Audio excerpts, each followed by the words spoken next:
Alright mga idol, magandang araw sa ating lahat. Andito tayo mga idol sa may Ayala Avenue. Pauwi na tayo ng bahay mga idol, sa Manila ang daan natin. At inspected sa mga oras na ito mga idol yung traffic. Pero ganun pa man, di natin kinatakutan yung traffic na yan. Buong puso nating haharapin yung traffic na yan mga idol. Okay, putang inang gods yan. Kung saan nagdadaan eh. Swerving yun eh, refuse to traffic sign yun. Kung hindi swerving, refuse to traffic sign.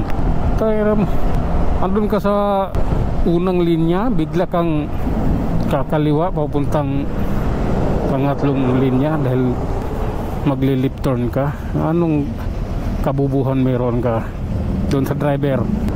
Pinapainit niya yung ulo ko eh. Utaihi yan ah. Okay, salamat sa orang traffic enforcer doon kung mayroon. Violation yun.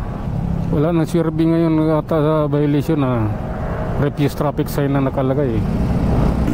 Okay, tuloy tayo mga idol. Siyempre, nandahan lang tayo dahil madulas na yung gulong ko sa harapan. Pud na eh. Dito banda madulas sa gulong to eh. Spalto rito. Ito bato. Tapos tagilid pa. Diba? Oh, ito ako ingat na ingat eh.